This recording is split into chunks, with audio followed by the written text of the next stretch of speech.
Yeah, really exciting to have everyone join us now. I think it would be good to have.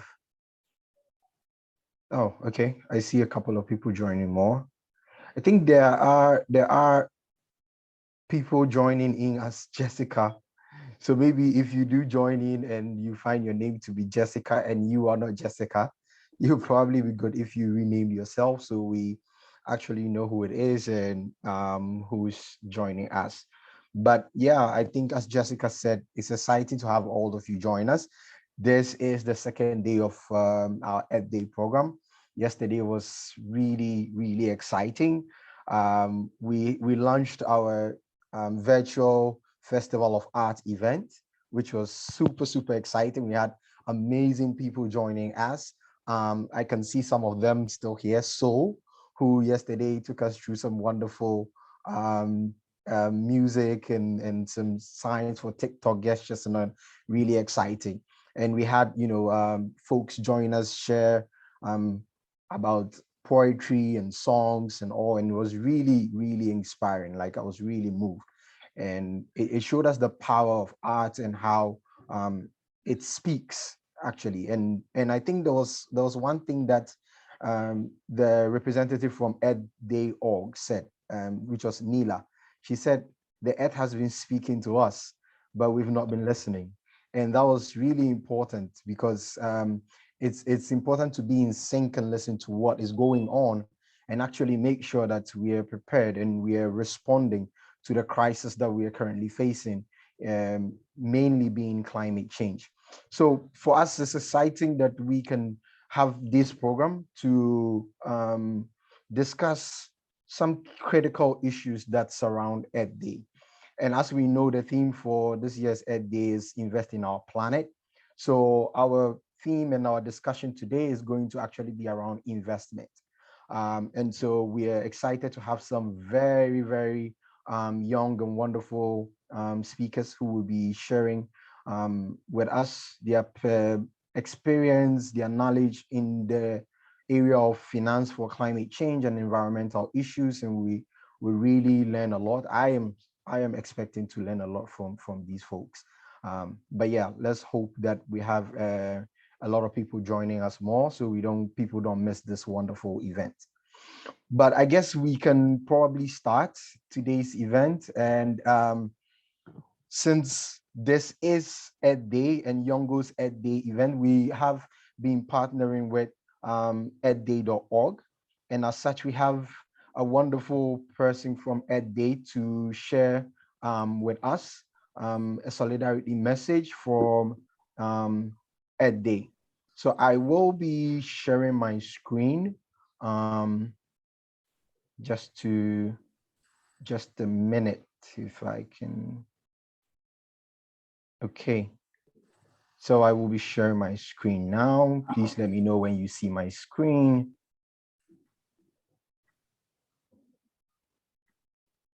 Okay, can you see my screen? Yes. Yes. Amazing. Okay, so yeah, once again, welcome everyone to Ed Day. And we will be inviting Karuna Singh. She's from ed.day.org, and we're inviting Karuna to give us an opening remark, share with us her message from Ed Day for us, as this event is in line with Ed Day. So Karuna, please take the floor. Thank you so much, Abraham, and it's great to be with all you younger generations here, because the world is yours and you are the ones who are going to take it forward. So I have two messages for you. One is that the global theme for Earth Day 2022 is Invest in Our Planet. And this Invest in Our Planet is a partnership that calls upon everyone, businesses, governments, citizens, all to come together to accelerate solutions to climate change, which is really one of the biggest problems humanity has ever faced. And investing in our planet, if we narrow it down to just the green economy, although there are many other ways to invest in our planet, then we see that with all the statistics and all the studies that are coming out from everywhere, that investing in green businesses is also profitable economically. So not only is it good for the environment, but it is good for the economy as well. What we need is for governments to have policies that will support this investment in the planet.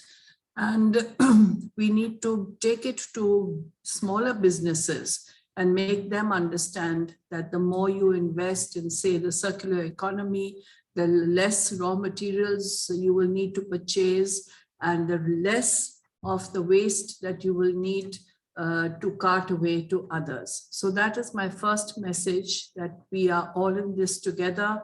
We have to join hands across the globe, everyone, every citizen, to invest in our planet.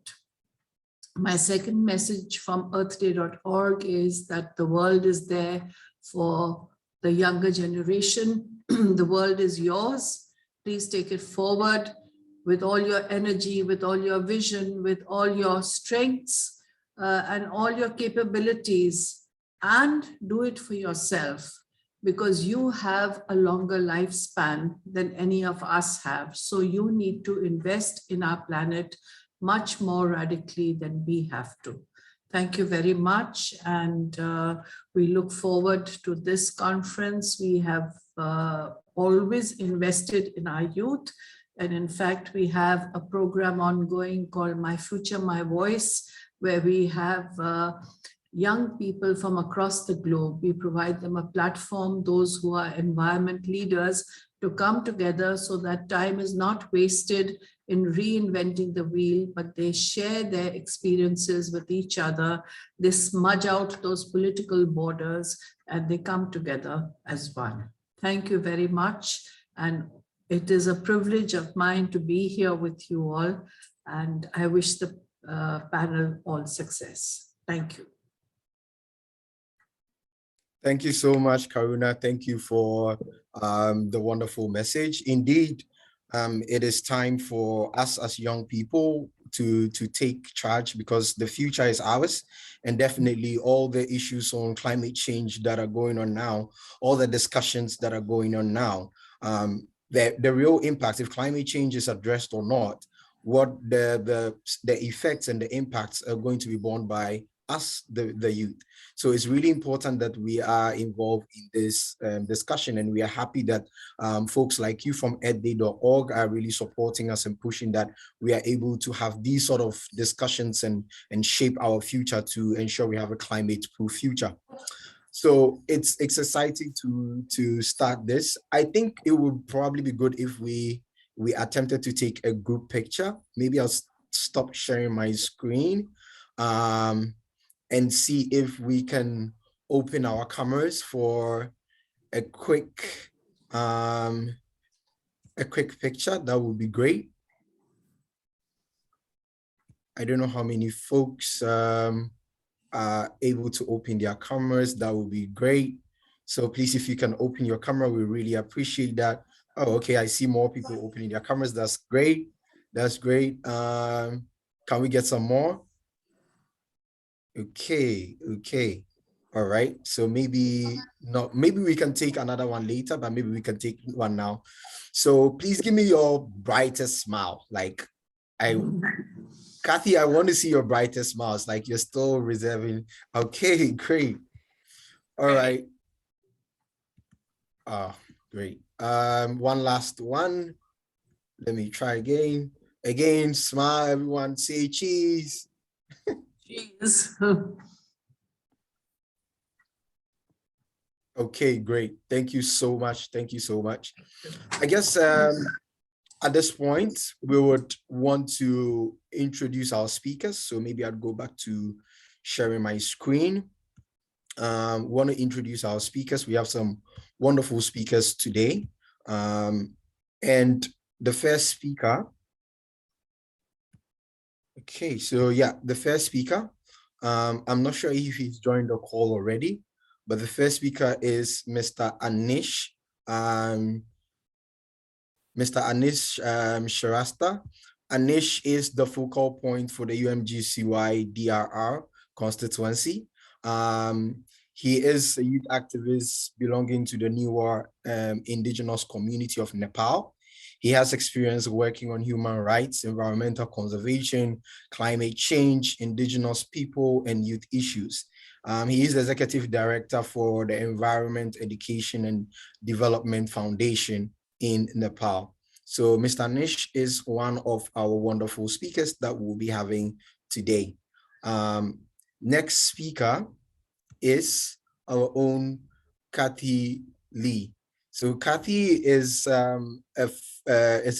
follows the processes from the UNFCCC, processes from gender and youth perspectives with a focus on technology and finance. Cathy also serves as a one-step greener ambassador of COP26. She is a youth ambassador for UNIDO and also a youth ambassador for the CEO for the Global Center for Adaptation. By profession, Cathy is a sustainable finance consultant. So yes, we are in really great hands with such a wonderful speaker today. The last speaker is my own colleague who has been really instrumental in putting this whole conference together, Jessica Lee. She's part of the Nature Working Group. As a delegate for the UN Climate Change Conference of Youth last year, Jessica shares her experience and insights to communities aiming to amplify the values of envision, empower, and educate for sustainable future. Jessica hosts climate education workshops on climate change, sustainability, resilience, and adaptation. She is also chair of the Young Adults team and a member of the Climate Community Response team for her city. So, ladies and gentlemen, these are our wonderful speakers that we have today. I'll stop sharing my screen, and then I would like to now probably allow Jessica, probably I'll call on Cathy first, to give us maybe some few other remarks. I'm sure, Cathy, this was a very brief introduction. I know you, and I know you have a lot more, and that is not in this introduction. So it would be probably good to have you say a little bit more. So Cathy, please, if you can, please take the floor and give us a little bit more about you. That would be great. Sure, thanks Abraham, and hi everyone. It's really great to be another Youngo event again, and just a brief introduction of myself. For those of you who have been in Youngo for some time, you probably know me from engaging in different topics, but in general, in terms of UNFCCC processes, I mainly follow technology, finance, and adaptation, which is of course very close to nature. And obviously we're celebrating the nature, the Earth Day this week. And I think it's really been an amazing week. I've been talking about this topic with my colleagues from work and also my friends outside of work and also their kids. So I think it's really a great timing to have this conversation. And also just to note that I am here in a pure personal capacity and not in my capacity with my employer. And I do not definitely reflect, I definitely do not reflect the views of the firm. Thanks. Sure, thank you so much, Cathy. Jessica, you already started this webinar. Probably it would be good to give a little bit more intro about you. Great, thank you so much, Abraham, and thank you, Cathy, for opening the remarks. I am Jessica Lee, and I'm a member of Youngo, which is the Children Youth constituency of UNFCCC. And we're hosting the Earth Day conference because one is a celebration of Earth Day, and secondly, it's a gathering for all of us to have an intergenerational panel discussion on climate finance, on climate and environmental related topics, including how to use art, music, and also auditory, visual tools and techniques to amplify the message of climate and also environmental protection, conservation, preservation. And a lot of us, we work in different fields. And right now I'm actually in Texas. I'm originally from California, the US, but now I'm in Texas attending the EarthX 2022 conference with some of my Youngo delegates. And this is the last day, but I'm going to be actually co-hosting and also moderating the Earth Day conference for Youngo. And throughout the whole Earth X 2022 conference, we have met amazing speakers, panels, and we have discussed many topics, including climate finance. And I also brought upon the fact that it is quite difficult for youth and also for young adults, and even for children, to be accessible to finance, to funding, to grants, in order for them to pursue that climate action that they need to secure that sustainable future, or even to just bring up local community efforts and to even help them to get prepared for the sustainable future that they want to put into the communities. And I would very much like to engage with you all a little bit later on this topic.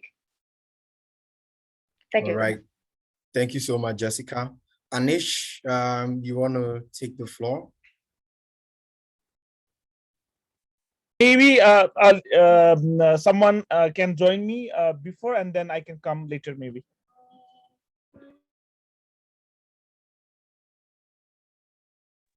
Maybe I think you're muted. Sorry, it happens all the time. Yeah, Anish, I was saying that we're just hoping that you could give us a little bit more about yourself, but yeah, it's okay if you probably can't speak now. But I guess everyone has sort of given us a little bit background about themselves, why they are here today. And when Karuna from edday.org was talking, she mentioned the theme for this year's Ed Day, which is invest in our planet. And it's really important that we start looking at investment. And that is why today's discussion is going to be around climate investment and investment into nature. And so maybe our first question for discussion would be a question around the current state of investment when it comes to climate change and nature. I mean, what do we see, given Jessica and Cathy and Anish, currently with all the works that you guys are doing within the youth environment space and the climate finance space? What is your general impression on investments or financing for climate and nature initiatives and stuff? Probably I'll start with you, Cathy.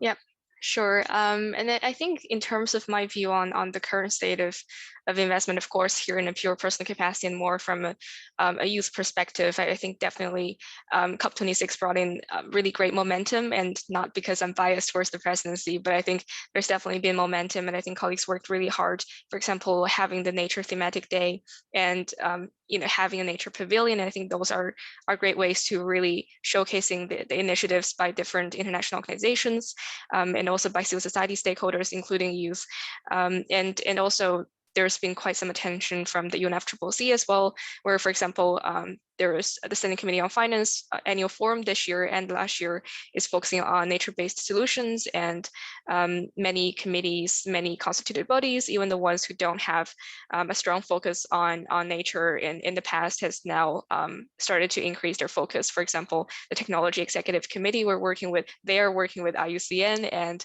also a few other constituted bodies are also trying to explore the nexus with nature, agriculture, the Cronivia joint work, and also other UN agencies, including CBD and UNEP.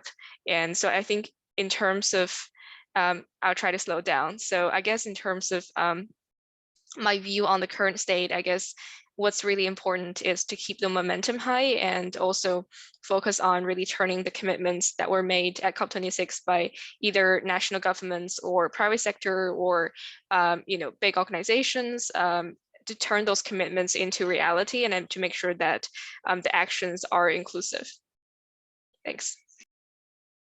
Thank you so much, Cathy. It's really important. It's really interesting that you mentioned nature-based solutions, because recently I came across this new document on the state of finance for nature, and it was focusing so much on nature-based solutions, and it was interesting to see how much financing is going into nature-based solutions since the term came up quite recently. And probably that is another question I'll come to later. But Still on the state of climate finance, Jessica, what would be your take on this, especially, as Cathy mentioned, all the promises that were made at COP26. I mean, for me, I just couldn't keep track. Every moment I hear that, oh, and this country promised this, and this country promised that, and there were so many promises being made in millions and millions of dollars. What is really happening? Can you give us your take on that? Yes, thank you, Abraham. And to just follow up on my fellow speakers' point on the COP26 and also on the international forums. For example, this can specifically be on climate finance and Youngo's Finance and Markets Working Group. We've had a webinar specifically on Article 2.1c of the Paris Agreement, and that is specifically on how to look into maintaining consistency finance flows to achieve the climate neutrality and also zero carbon climate goals. And we continue to follow up on the progression of the article and also related initiatives. And so for any of our participants here and for any of the general public that would like to join Youngo to actually engage more on the discussion on climate finance specifically, please feel free to do so. But as for the consistency, maintaining consistency of the finance is really important because we have developing countries, underdeveloped countries, and also advanced countries.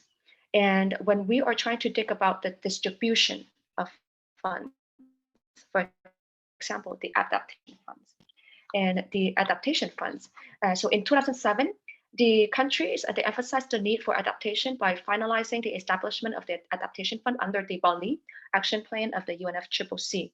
And what's great for Youngo is that we can look into more of the adaptation funds because one, it's established by UNFCCC, and we are the children and youth constituency of the UNFCCC, which means that climate finance at the international level, it is one of our priorities to look into it more and to address and to send recommendations and proposals on the youth perspective of how we're able to maintain that consistency of flow.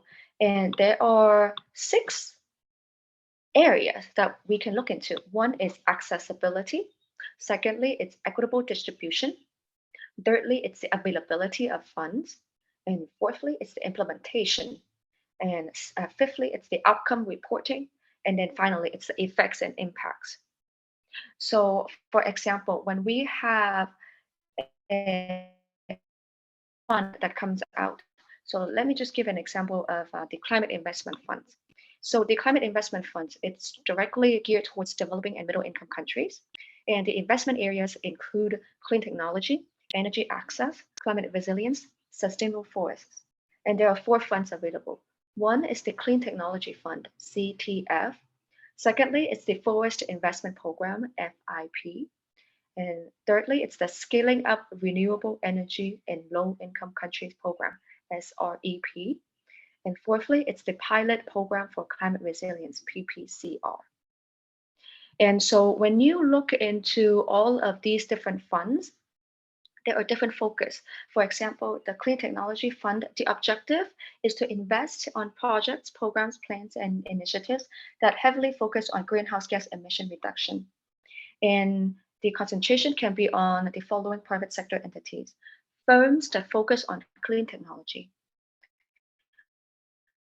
firms, organizations, banks, equity, and financial institutions that invest in climate mitigation projects, and also firms, financial, and banking institutions that invest to have new credits for constituents and interested parties. And as we can see, we do have pilot programs that gear towards strengthening adaptation and resilience efforts too. For example, having solar panel plans and also concessional loans and grants funding, as well as perhaps getting off-grid the power plants to help some of the more marginalized communities to gain access to stable power supply. And during my conference here at the EarthX 2022, I have had the privilege to meet the ambassador of the Solomon Islands. And we were speaking about projects and also initiatives and programs that we have at the international levels, at different countries, and also at the Solomon Islands themselves, to see how they're able to adapt to the ever more natural hazards that are coming into the islands. And we have built a very established conversation on that topic. And that is, one, it is very essential to have renewable energy. And secondly, it is very essential to have an up to point immediate access to relocation efforts. And also because so there have been 5 islands that went underwater because of the sea level rise and also because of natural hazards. So they wiped out 5 islands already of the many hundred islands that Solomon Islands have. And so they have to do a very quick relocation for the residents on the islands.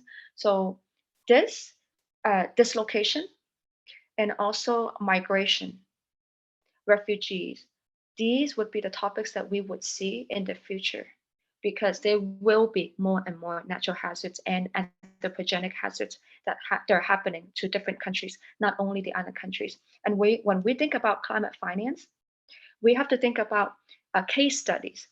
When we invest, for example, the climate investment funds into an African country, how are we going to maintain the consistency of the flow, provided that we are now experiencing humanitarian crises in other countries, not only on climate and environment? There are just so many funds that are available, but now we have to pull funds out and give it to these very immediate countries that need finance to secure stability, to maintain the social stability. And so these would be the topics that come into play when we have to think about climate finance, maintaining the stability, consistency of climate finance. Thank you. Wow, thank you so much, Jessica. Thank you for that very in-depth take on this. And it's interesting that you mentioned the Solomon Island and all the disasters that are happening there. Maybe it's a good way to transition to bring in Anish to talk, because Anish is currently a focal point for the disaster risk reduction constituency.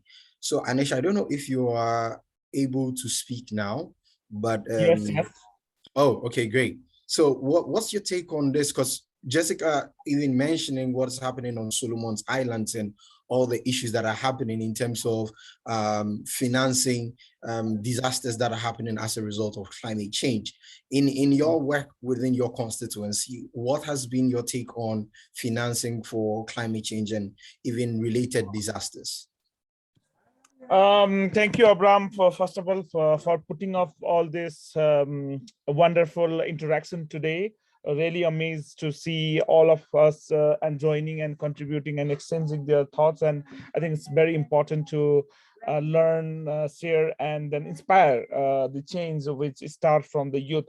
So as we know, there are a lot of problems are coming in due to the climate change, especially when we see the first-hand effect we see right after us is like the intense intensity and increasing number of the disasters that has been fueled by the climate change. And that is making devastating effects, the disasters both causing the lives and the livelihood and then the infrastructures of our peoples and the things around us, which is certainly not a good thing to have it to continue in this way. But as we know, we need to also see that something cannot be stopped, because particularly if we see the climate change and all that's also one of the continuous process of the environment, and that is the continuous process, but it's more extensified by the human intervention.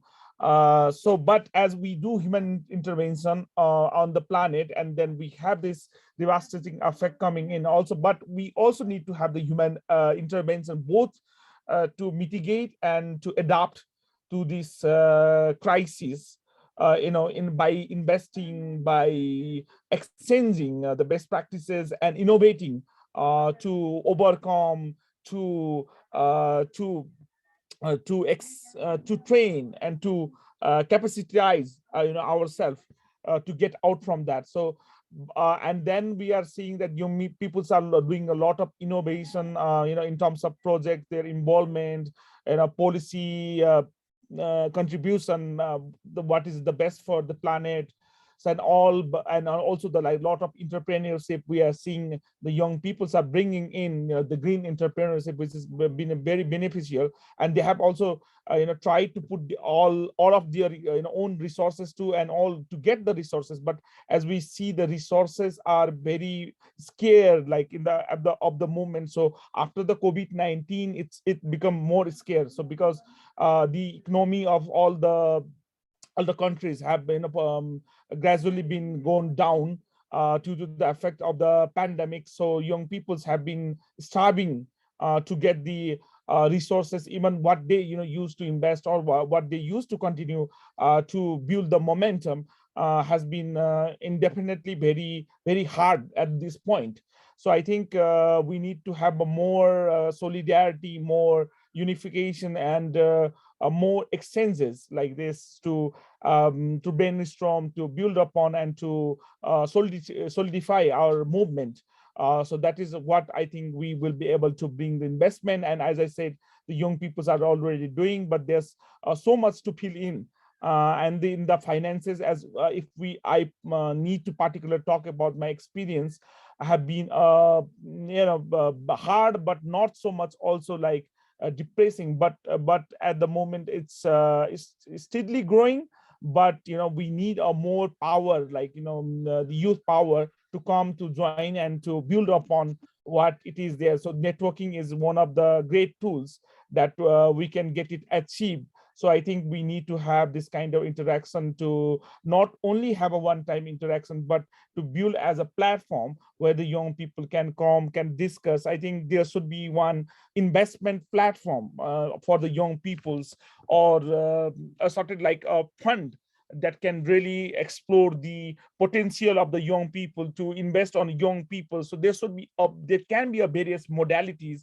I see that and there's already few people are already doing, not only like we get young people as the fund or resources, but also like to use their own resources and to have like a joint kind of collaboration. So as we see, like like governments come up with the term of like public private partnership, also like that is also like the development partner, the young people partnership.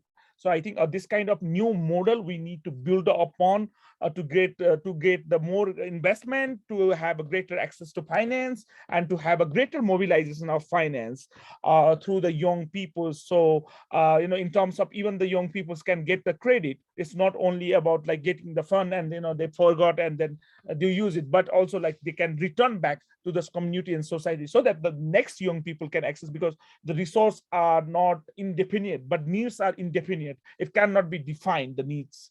It's always growing. So to fulfill the growing demand and growing need, we will need more resources. And that is like with the cost of all the nature, all the environment, will be more difficult. So I think this kind of investment modality, if we like exchanging modality comes in terms of that will be more great. So you might have heard about the microfinance, which has been a very successful model in South Asia in terms of the smaller investment, but greater impact. So kind of that also, if the young peoples can get to, and the donors can get this kind of investment, that will be potentially very beneficial for the young peoples, to their innovation, their activism, and then of course for the planet itself, because they are doing so much of green entrepreneurship and other green movements. So I think we need to join hands on this. So we need to have this kind of fund. So we are also exploring the idea of the Global Youth Resilience Fund, because we need resilience, we need flexibility, and that needs to come up from the young people, by the young people, and for the young people. But also we need to have the support, the engagement of the older generation, because that is where we can lean upon the experience that the past experience that our elders, our seniors all have. So I think we need to use that. So we need to use their wisdom, we need to use their experience, and we need to get them involved, their advices, so which will be very beneficial for young people. So we need to explore this kind of partnership in terms of the fund, so Global Youth Resilience Fund. I think this is kind of the idea if we can build upon and then share, let's share with the young peoples. It's not about like we do it, but we get it from the young peoples, and we get from young, and we get it with young peoples, get to young peoples and get it with the young peoples.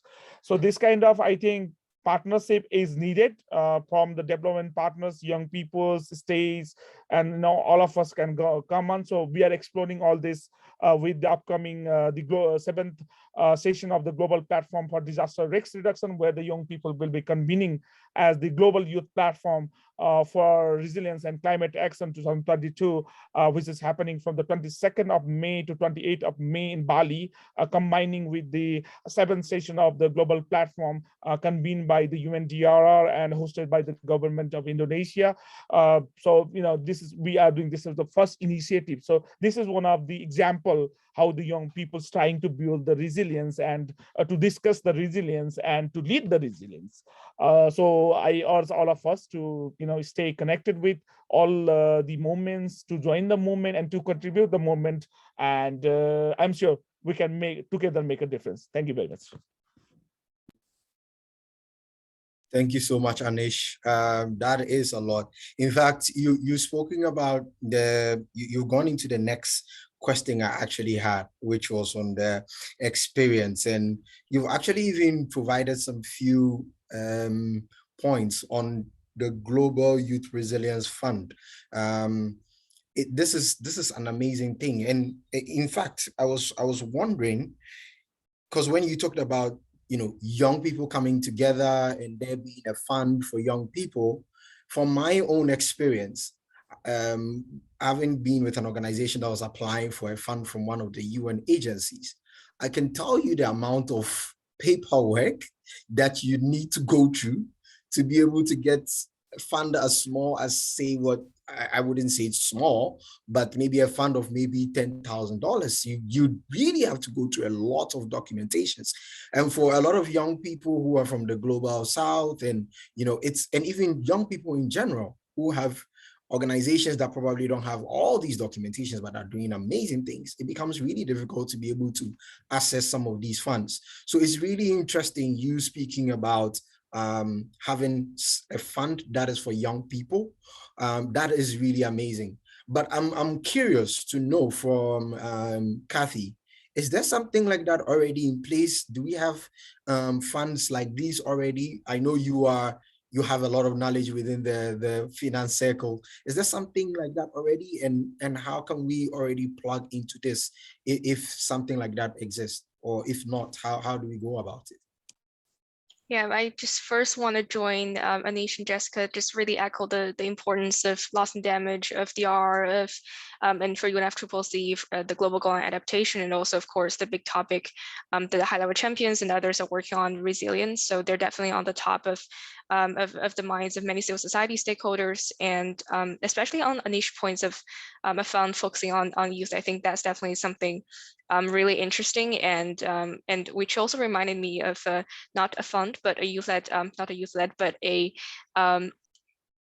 project that beneficiaries are youth, co-organized by the Global Center on Adaptation and also the Climate Advancement Fund, as well as the AFDB. So it's called Youth Adapt, and is focused on supporting African youth-led initiatives. So I think this could be one of the examples that that I think is great for people interested to apply for. And I think in my GCA capacity, I think we're definitely looking forward to further supporting youth, and through, for example, organizing regional youth innovation forums, regional youth adaptation forums to support youth-led initiatives, and also to showcase them. So I think those are a few ways that I think I've recently been involved in terms of focusing on adaptation, resilience, loss and damage, and also I think definitely more support is needed. Also because it's like Abraham said, that it's really difficult for youth to apply for funding from multilateral funds like GCF and GEF. And even the adaptation fund that Jessica mentioned, they have this really amazing AFSIA project, but similar examples from the gender perspective, that there are many civil society stakeholders trying to apply for the for financial support from AFSEP project, and some of them even luckily received support from the UNFCCC side, from the Climate Technology Center and Network, but unfortunately nothing came down to reality, and even just putting in a proposal would take so much capacity and also support from the Secretariat to actually put in an application, and it's really hard to follow up. And for example, if one colleague left the Secretariat of a multilateral fund, then that project might just stop there. So I think it's indeed challenging for youth and other civil society stakeholders to actually apply for funds through this multilateral funds. And I think definitely more support, for example, like the Youth Adapt initiative that I mentioned, more support like these are super helpful. And I think, I guess, it's also another point about the adaptation fund. I love that fund, but also that it's really difficult for even UNFCCC observer constituencies to engage in, because it's a bit different from, for example, the AF board is a bit different from other constituted bodies under the UNFCCC, that, for example, Youngo as a constituency of UNFCCC does not automatically has the power to become observers to adaptation fund board meetings, which result in lack of capacity building for youth to understand what AF is doing and how they can actually involve to either contribute to the policy work of AF or to support more youth-led initiatives to be supported by AF funds. So I think those are so many, just a very few barriers in the space. And also about this question, I think definitely support at the moment for youth in the space is definitely lacking, and there so much more that parties and that parties, international organizations, and also the private sector, as well as this UNFCCC and Adaptation Fund Secretariat can do. And also, like Abraham said in the beginning, that youth and children are the ones who will be taking the consequences. So definitely, I think the attention definitely needs to be strengthened. Thank you so much, Cathy. Jessica, do you want to share your thoughts on this? Yes, and I also agree that the youth and also young adults, we need more representation at the decision-making tables, for example, the adaptation funds. What we can do is we can call up action to have side events, roundtable discussions, specifically made for youth, so that our opinions and our recommendations and proposals can be included at the decision-making table, if not directly, then indirectly. And so there are a lot of ways that we can go about and finding ourselves access to these decision-making institutions, and also to these decision-making initiatives and programs and plans. So there are a lot of ways that we can think of, and this is why we encourage ourselves and also the general public to come up with innovative, creative solutions, and to see how we can dismantle barriers and to overcome the challenges that we face right now. For example, accessibility is one, availability is another. When we have, even for the advanced countries, we have our own social development to do, but at the same time, a lot of the advanced countries, we also commit to international developmental projects. We help, like the US, because I come from the US, and the US, we help other countries to develop themselves, but at the same time, we also have our own development to do in the country. And I'm sure that this goes the same for almost every other country. If they have the capacity, they would help out. And so when we are talking about the climate and environment, the atmosphere here, one that our colleague Cathy has mentioned is on multilateral funds and working multilaterally and even bilaterally. And so I would like to bring onto the discussion here of the multilateral development banks. And so these banks, they were actually called the Bretton Woods institutions.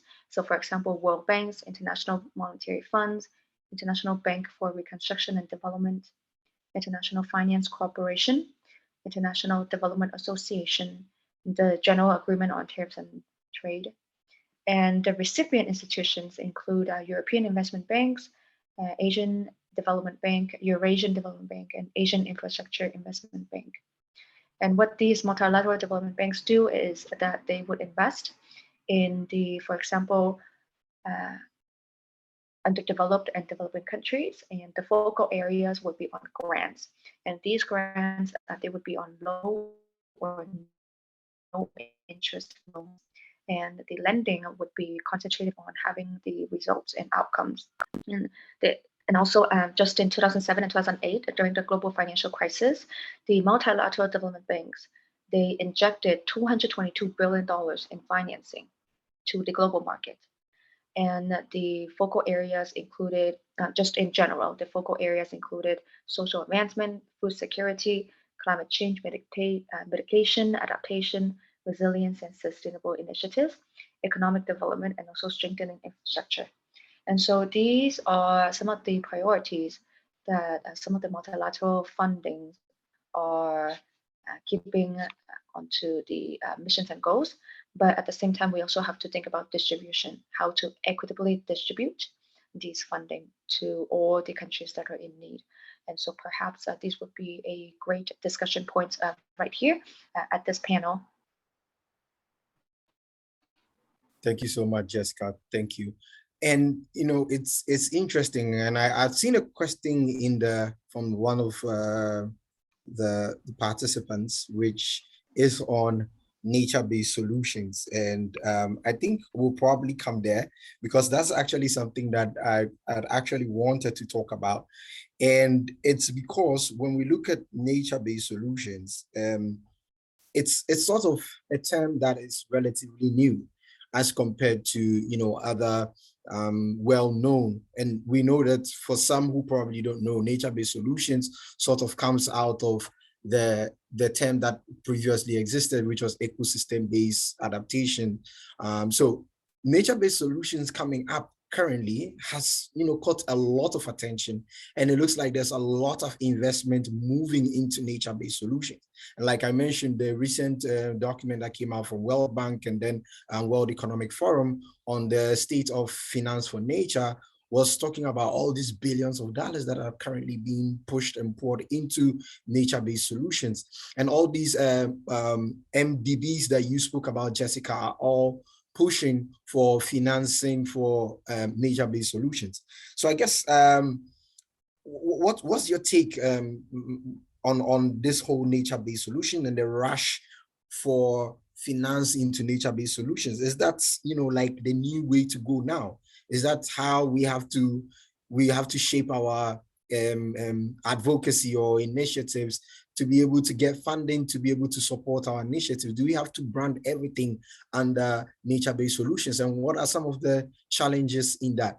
I'll probably start with Cathy on this because I know you've been working on nature-based solutions and part of the youth coalition that came up with the Global Youth Position Statement on nature-based solutions. So it'll be interesting to have your perspective on this, Cathy.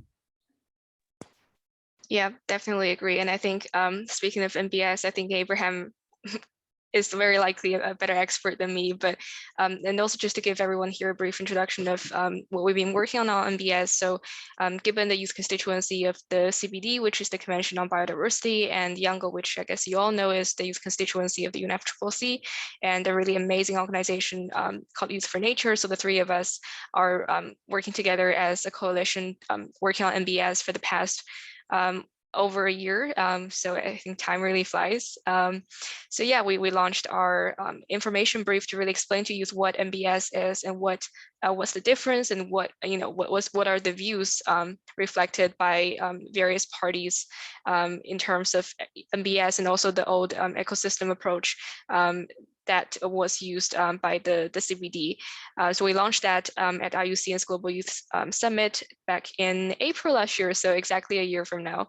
And then we launched a survey in 3 languages to gather the opinions from youth in terms of what they think about MBS. Are they happy about this?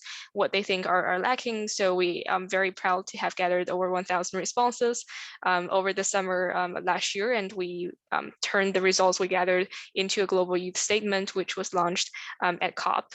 And a few of you might have seen from the painting in the Bloom Zone and also a few other events. And also we've been communicating with other organizations like Chatham House and IUCN, communicating in terms of what others are thinking about MBS, and also what we demand, which is obviously legally binding safeguards, because that's really the way to ensure that this will not be used as a term to greenwash or to, or will lead to wrong solutions. So I think that's in a nutshell what this project is about. And of course, I think in terms of my view on all the investment flowing in on MBS, I think, of course, from a youth perspective, I think theoretically, more investment on nature is definitely something that sounds exciting, but also in practice that, of course, I've heard many other youth explaining that there's so many greenwashing in place, and also lack of, attention on equity, lack of attention on, responsibility to civil society stakeholders, to local communities, to indigenous peoples. And I think, of course, this is where the legally binding safeguards could really play a key role. And of course, and I think, it definitely will help in terms of ensuring that countries will not be implementing them in a wrong way, or, have different ways of implementing them. And I think this definitely will help, definitely. And also, I guess, largely on MBS, I think definitely would be curious to hear what AB has to say in terms of your view on MBS as well. Yeah, I mean, personally, given our work on the Global Youth Position Statement on NBS, it was clear from the views of young people from all over the world that they are not really sure about what is being categorized as MBS or not. And also there's the fear that we are seeing a lot of companies that traditionally were not supporting climate action or environmental action jumping onto the bandwagon for NBS, which is really surprising, because once you have all these folks coming in, then the question is, what's going on here? Is there something fishy going on with this whole discussion on MBS? And is it something that we need to be worried about or not? So that was one of the main concerns from young people. And in that case, it creates a sense of worry, seeing that there's been a lot of promises coming into finance for NBS and NBS projects. And it's because we've already not even defined what NBS really is. I mean, yes, the recent UNEA gathering came up with a definition for NBS, but even that one, we are not so sure if it's been finally finalized and all parties have agreed to the definition or not. And these are some of the skepticism that are around in relation to MBS and MBS financing. And so probably I'd ask the question that came from the participants that said, when we talk about MBS, it's so widespread, from food to agriculture to land use to ocean to forest. How do we ensure it is equitably distributed? And I think this is important if we have safeguards. Equity cannot come when we do not have some form of way to hold people accountable. If we can't hold you accountable, then we cannot even talk about equity. And that is the challenge about NBS so far. The term has caught up so quickly, and so everyone is jumping on it, and everyone is trying to do something and just name it NBS, to the extent that we have so many polluting companies coming in, folks doing stuff on monoculture, clearing away biodiversity, planting only, palm and only, cash crops, and saying this is NBS and there's net gain and net loss and all these other technicalities they use to, dodge or circumvent, being accountable. So to ensure that there's equity in terms of nature-based solutions and financing around nature-based solutions, we need to make sure that, one, the definition of nature-based solution is properly defined so that there are no loopholes or gaps for polluters to take advantage of. And then there should be safeguards that make sure that these, whatever is going to be done under MBS, do not actually go ahead to make people worse off, especially rural people, indigenous people, people from the global south, poor countries, because we've seen in the past how certain I don't want to mention projects, but we've seen how certain projects which were under the whole thing about forestry and whatever go into countries where we have poor and marginalized people and take their lands from them, try and do certain projects in the name of, net gain or capturing carbon and all that. And it actually have made these people worse off instead of benefiting them. So I would say that having a proper definition for NBS and then having safeguards. And these are really important, and young people need to demand these things, because if we just jump onto the bandwagon and say, oh, there's a new cool term, NBS, and everyone is jumping and we also start using it without being critical and questioning it, then we might be at risk of empowering polluters to jump into the space and do more. So that is my concern about NBS and all the funding and financing that is pouring into NBS. I don't know if Jessica, if you want to share something on this, that would be great. Yes, thank you so much. And thank you, Abraham, and also Cathy, on touching upon the topic on NBS. And it's very interesting because when we think about nature-based solutions, we can actually think about it at the urban, suburban, and also rural areas.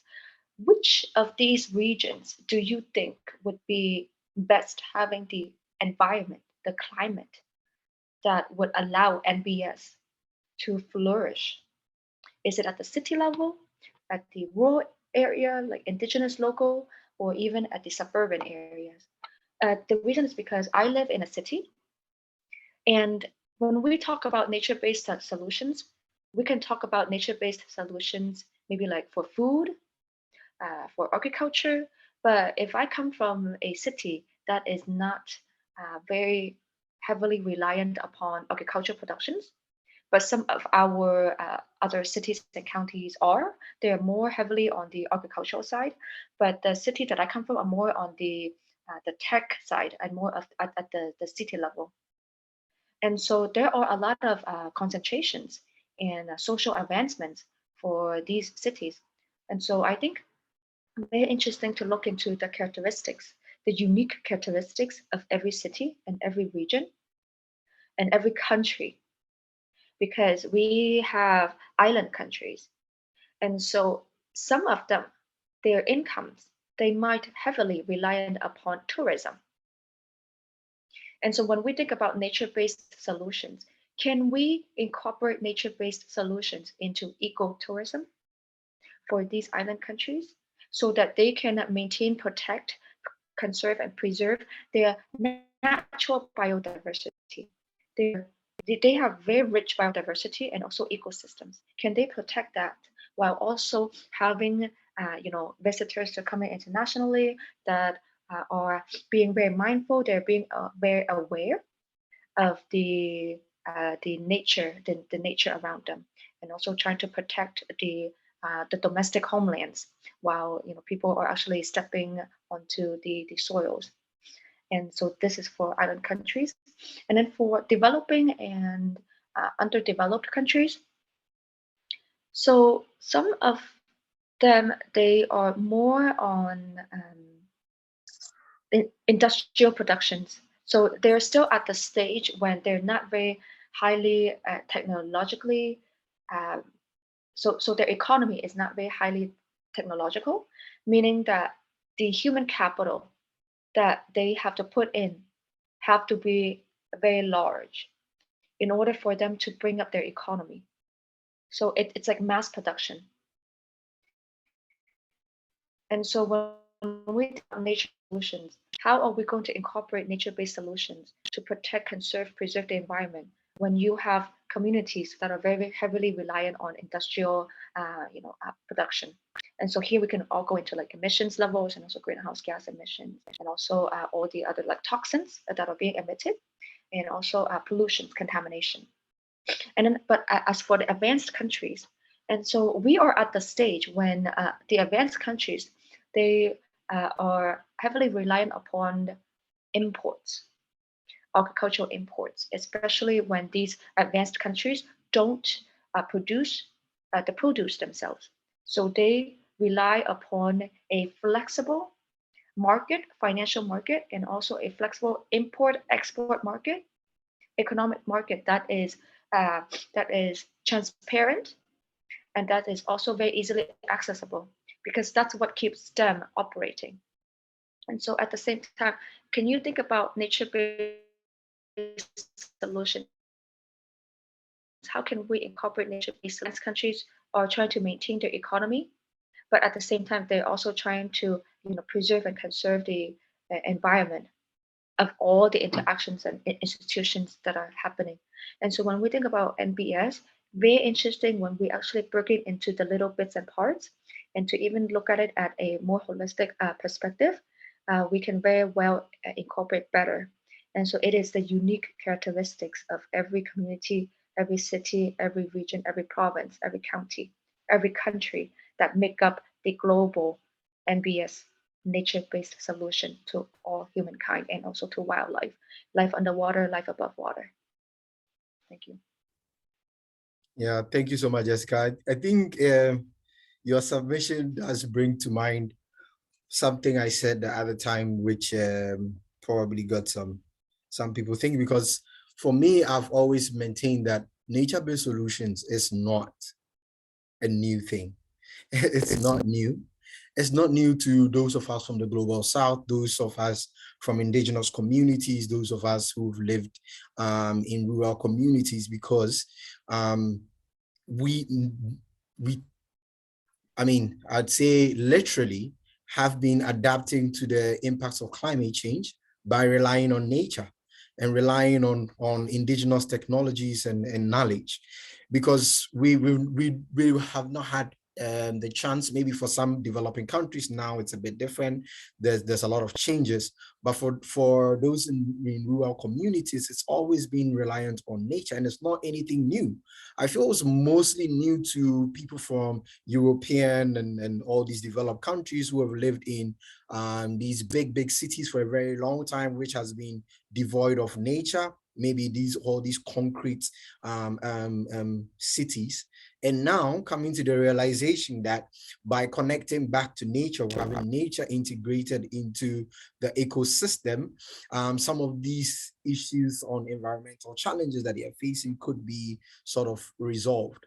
But then it becomes a challenge when this term is now taking, and it's being presented as if it's something new and it's like the holy grail and it's going to be the one-stop shop to save the entire climate crisis.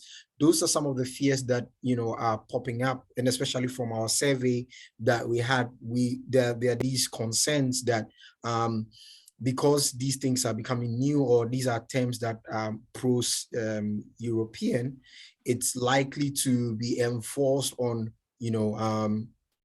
indigenous and rural people and who are already using nature-based solutions, and we might have false solutions coming from these big corporations and multilateral organizations and saying, oh, we sat here with a group of experts and we thought about this and we have this brilliant nature-based solutions and we are bringing to you to use. And those are some of the challenges and fears that we have, especially when it comes to nature-based solutions. So I really entreat everyone who is on this call and anyone who is currently saying that they are working on NBS to be really careful on how they use the term NBS, and be critical about the term NBS and how it's used and under which circumstances it's used, because NBS does not currently, with the definition that is there are no safeguards, and it really has a lot of loopholes that could probably harm indigenous and marginalized people than it can support them. I see that Ngozi has a question, but I think maybe we'll take the last round. I'll give the last round of questions to our panelists. Then we'll open the floor for questions and contributions from everyone quickly. So Ngozi, please hold on to your question. I will definitely come to you. So I guess maybe the last round of questions that I have based on all these discussions that we had. Going to COP 2027, and I think I think Anish has dropped off the call because I can't see him, but he did mention the the GPDRR, the Global Platform for Disaster Risk Reduction, which is happening in Bali this year. And he did mention something on the, I think I wrote this down, Global Youth Resilience Fund. I was really interested and I was hoping he could talk a little bit more about this Global Youth Resilience Fund. And unfortunately, he's not all on, but it would have been really interesting to hear about that. I will definitely check up on that and what it's all about. But probably going into COP27, Cathy and Jessica, what do we really need to do to, increase investment or raise investments into nature and climate action, especially from the youth perspective? What do we have to do? And Jessica, Cathy, I'm really excited when you mentioned, all these other funds. And it's good that we have examples like some of you who are sort of like youth advisors to, for example, for you who is a youth advisor to the CEO of the GCA. That is really important. How do we have more of this? For example, the Climate Investment Fund and all these other big funds. How do we ensure, and Jessica mentioned this, that we should look forward to having more youth representatives on these funds and all. Going to COP27, how do we ensure that young people are able to participate in all of these funding, activities and able to increase in our interest, increase funding for climate actions, especially from the youth perspective? I'd be really happy if you could share that. I'll probably start with you, Cathy.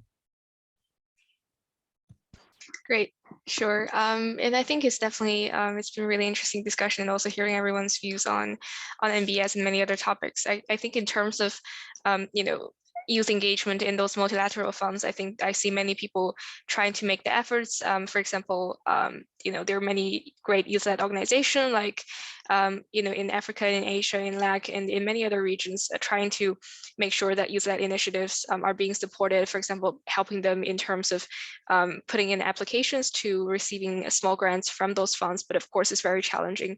And on the other side, there are youth advocating in terms of for youth engagement in the policy level to make sure that youth voices are heard as observers and also contribute to the policy work of those funds.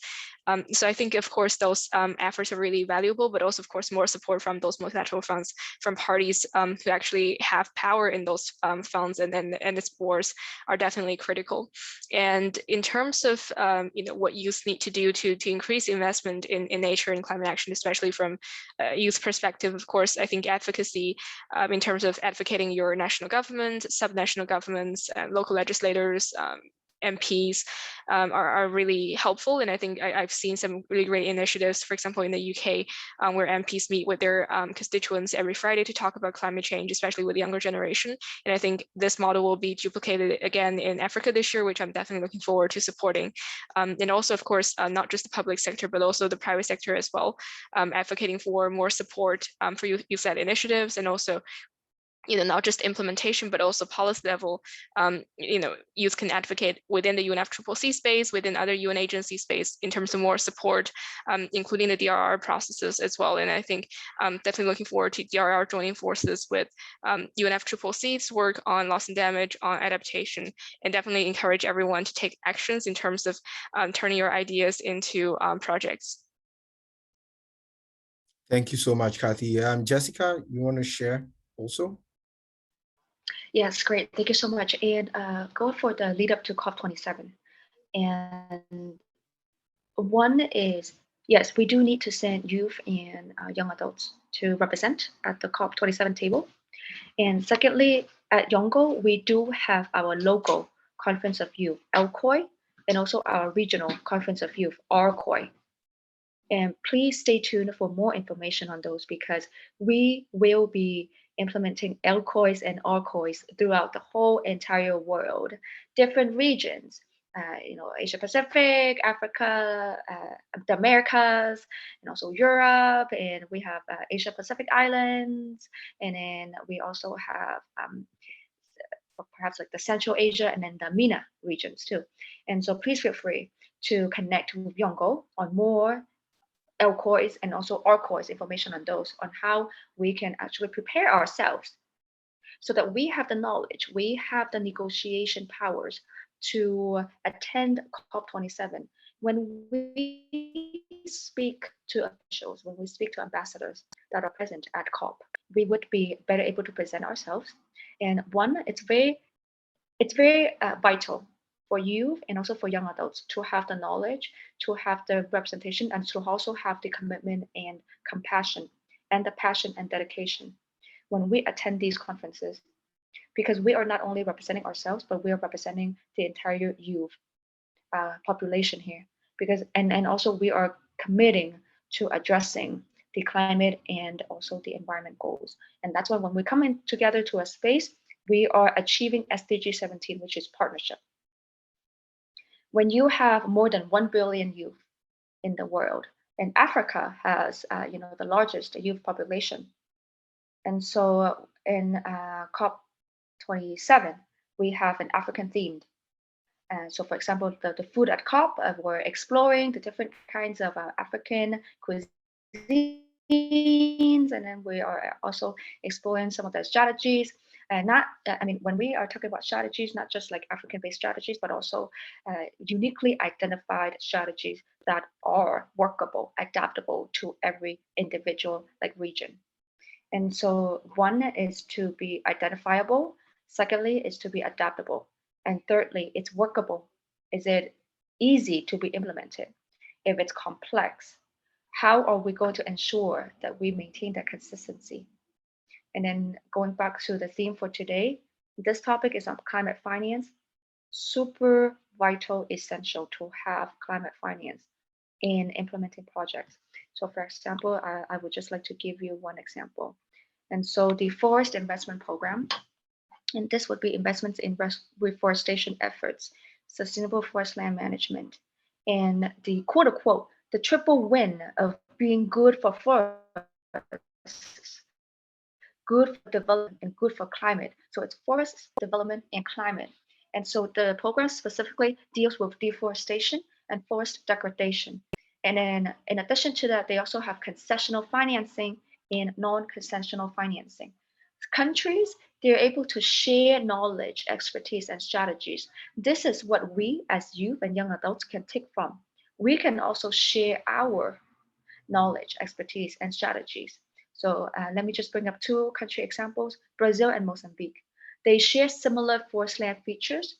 That's why they're able to share the expertise, local rural landscapes, and also reforestation efforts. And as for the indigenous and local communities, there are grants being invested into these communities. Like for example, Nepal, in 2021, the public sector approved 4.5 million of investments. And so these are just some of the programs that are happening in different areas of the world that are trying to develop that sense of climate resilient, adaptable, to protect and conserve our environment, to work towards a sustainable future. Thank you, Abraham. Thank you so much, Jessica. I think probably, Jessica, since you are part of the finance working group for Youngo, I don't know, but this interesting thought just came to mind, where probably if there could be some sort of a bulletin or a mailing list that people could subscribe to, where you share, any sort of finance mechanisms or availabilities or programs that are out there that young people could tap into to enhance their programs. I think that would be great. Maybe that's something, I don't know if it's already been done, but it would be great if the Youngo finance working group is able to do something like this to keep everyone within the constituency aware of some of these interesting things that are happening. So it will be really good to maybe have something like that. But yeah, I think it's really been interesting having all these conversations and all these interesting perspectives from all of you, Cathy and Jessica, and Anish, who also dropped off.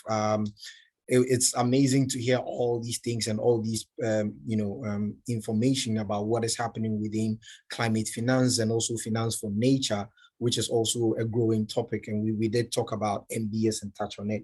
So it's really important that we look at this, especially given that the theme for this year's Earth Day is invest in our planet. It's really important that we look at this And I'm hoping that with all these discussions, we go into COP27 probably more prepared and doing a lot of things to make sure that we can enhance and scale up our works within the climate space. So I guess at this point, we'll probably open up for questions. I saw that Ngozi, I can't see her on the call again. She's probably dropped off. That's unfortunate. Otherwise, I would have really loved for her to, because she had her hand up initially. But if you have a question, you could kindly just raise your hand. And I would probably ask you to speak. And it doesn't have to be a question. It could be a contribution to some of the things. I know there are a lot of well knowledgeable people within this place who have, ideas and also have, a lot of experience within the field. We're just facilitating this discussion. So it will really be good if we can have some questions come in. So that is open for participants to ask. But probably if I could start with asking questions. Yoko, I know you're here. I know you're part of the newly created Green Jobs Working Group for Youngo. And it's really interesting on the topic of green jobs, and it's linked to finance for climate action for young people. Yoko, do you want to probably share anything in relation to green jobs, what is being done, especially in anticipation to COP27, and what are some of the things we should be expecting? So for the green jobs, thank you for letting me speak. So for green jobs, so it's like newly created. So what we have been done so far is that there was a consultation with the USAID on agriculture and like the green jobs in agriculture. That was like joint collaboration with the agriculture working group and the green jobs working group. That's like the very beginning, like when you started. Then there's also like side event for the ECOSOC Youth Forum, which was just like a few days ago, last week. So the Youth Forum for ECOSOC, for ECOSOC Youth Forum, which was actually organized by the UNMGCY, the UN Major Group for Children and Youth. So at the ECOSOC Youth Forum, we really talk about how we raised the youth engagement in the green jobs, and how I forgot to say, but we also collaborate with the ILO, the International Labour Organization, and also have the high level speakers from there to give the panelists that we were asking questions here and there, and that was good success.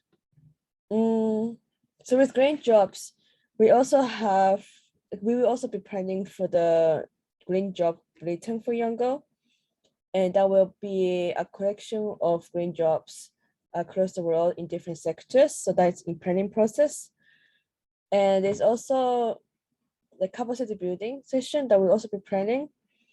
So basically, as Abraham has mentioned, Green Jobs Working Group is very new, and so we are in the really planning process of all the tasks. And yeah, that's it. All right, thank you, Yoko. I know, Jessica, there's also been some few things with the finance working group. I don't know if maybe you want to share with us some key activities that probably we should be looking out for from that working group. Yes, thank you, Abraham. And for the Finance and Markets Working Group, there is actually a research project that is going on.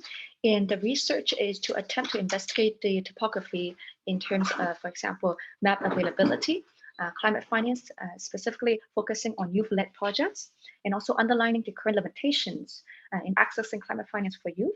And so here we've talked about the accessibility, and also assessing the needs and topography of this group in terms of access to climate finance.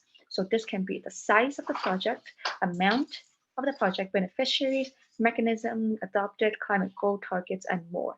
And if any of the participants would like to engage with us, please, become member of Youngo, and we would love to collaborate with you more as you bring your expertise and your perspectives into the project here. And also the second point that I would like to address is on NBS, nature-based solutions, and also on urban areas. And when we think about, so for a society to work properly, we need to have stable institutions. We need to have strong institutions that can support civil society participation, civic society participation. And nature-based solutions, there will be conflicts at the local indigenous communities when the international organizations or even entities, initiatives, programs that are coming in. Because one, there would be hearings, community hearings, and also town hall meetings before any projects and plans that can be implemented. But that might not be true to all communities. So that really depends on the political structure and also on the governance of that community. And even at provincial level, some of them, they might have representatives, provincial representatives, and they might have more of the decision power. But when you look into the rural areas, some of these have a different governance structure, meaning that the elders, they come into the town hall.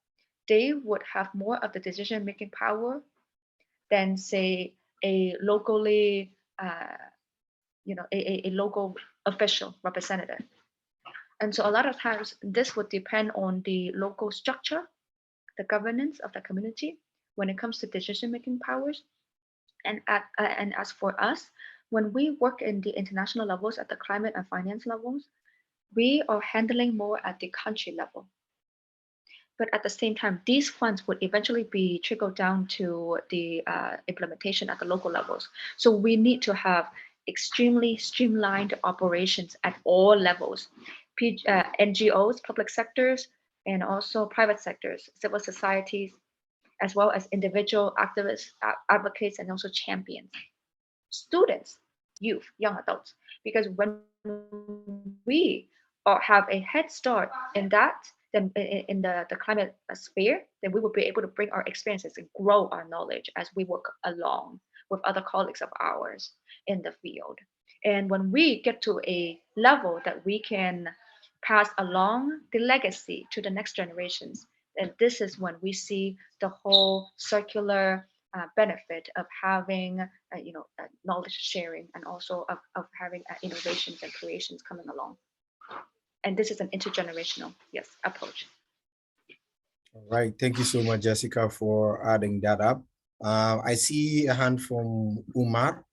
Umar, please go ahead. Good afternoon. I want to ask a question concerning the Youngo, because I realize that there are many Ghanaians on Youngo. We don't know each other.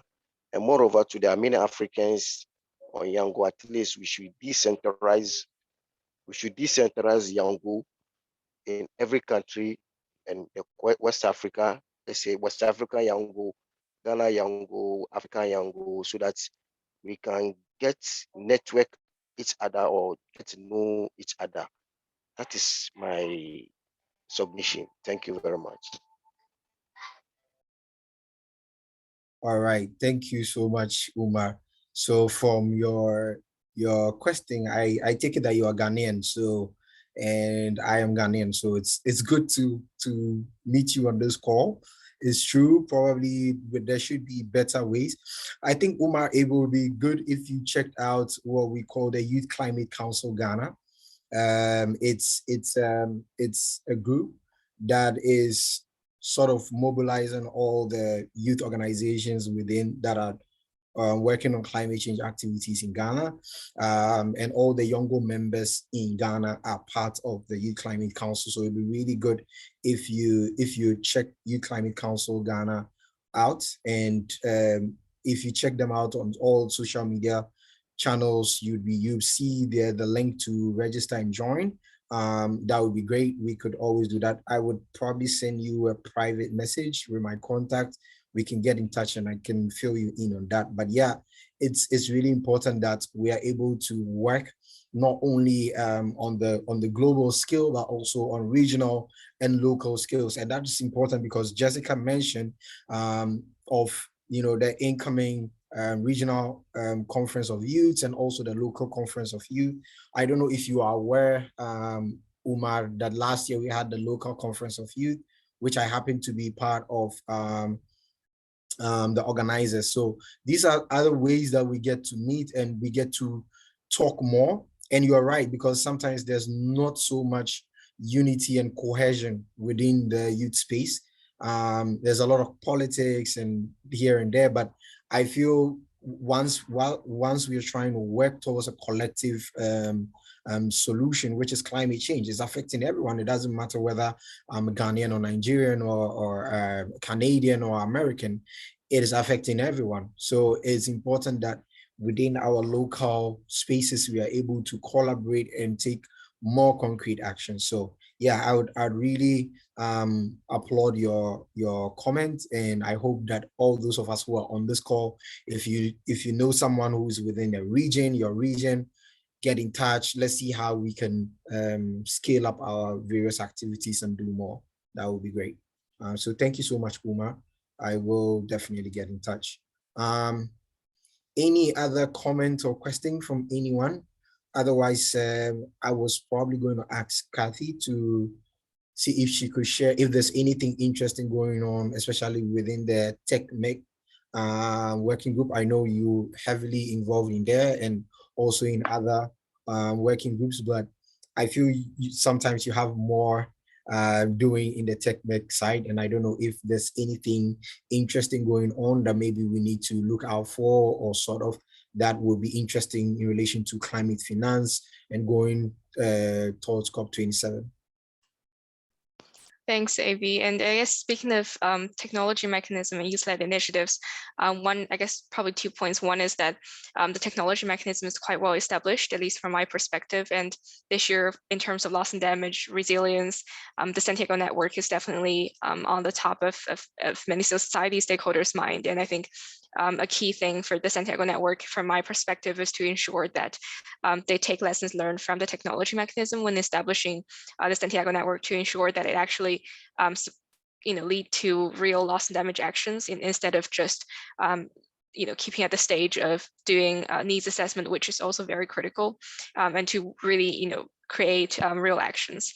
And another thing is that Youngo and CTC will be co-organizing a MENA region's youth knowledge exchange program. That's another project. There's so many things going on, but Youth Innovation Lab in the MENA region, and we're trying to explore some small grants to provide the youth-led initiatives through the Youth Innovation Lab in that project. So yeah, definitely stay tuned. All right, thank you so much, Cathy. Thank you so much. Do you have any questions from participants? It would be good to have any related questions on finance. If anyone has any question, we've had a very interesting discussion so far. It would be good to have any. So I see that you're unmuted. You have anything to share or add up? So.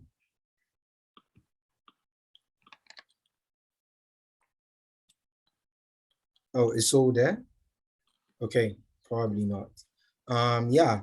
So I guess probably if there are no other questions, I would ask if our brilliant speakers have any closing remarks that they would want to give in relation to everything that we've spoken about, and then probably we can end this at the event.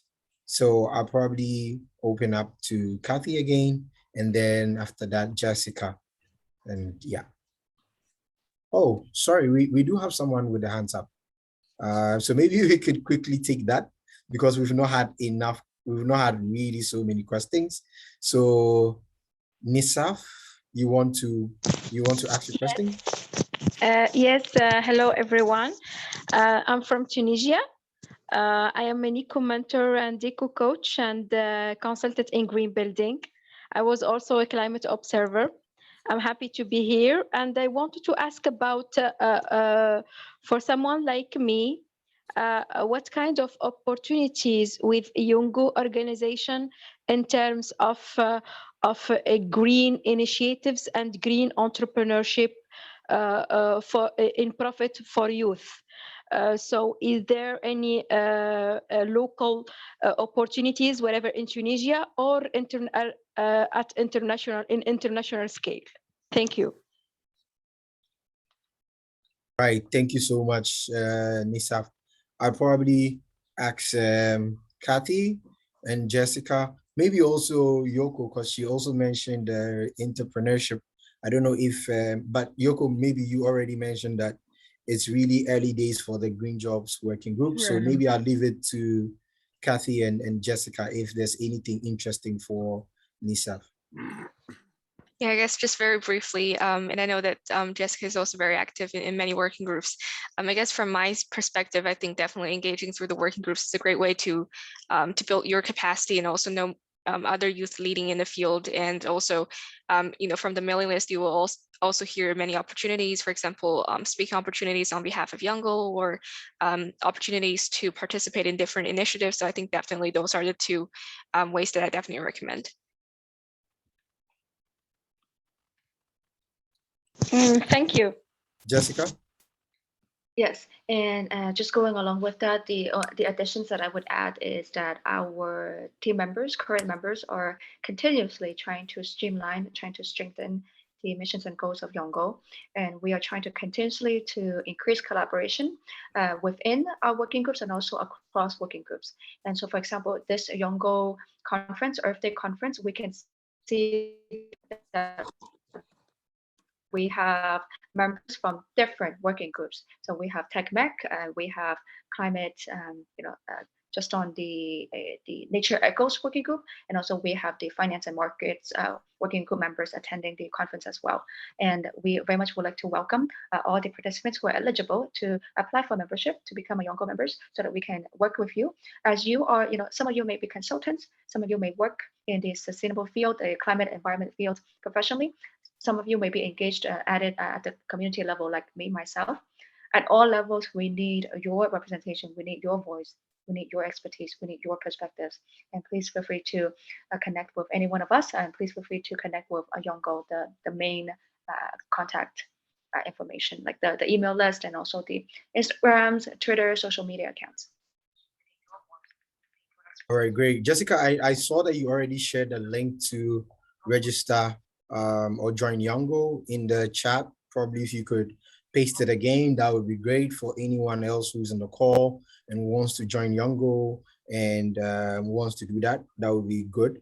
Yeah, and it's really important that if you join, you find working groups that are of your interest. You could always join and then follow.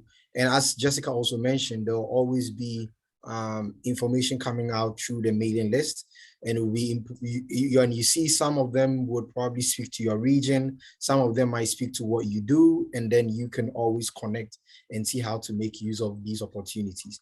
And there are also very, very active Tunisians, for your information, that have in the Youngo on the Youngo platform, who are doing amazing things. So if you join, you probably, by interacting in some of the working groups, you get to meet them. And yeah, if you have common grounds so to work on, or projects that you can collaborate on, it will probably be possible, and you guys can explore how to grow your works and network, and that would be great.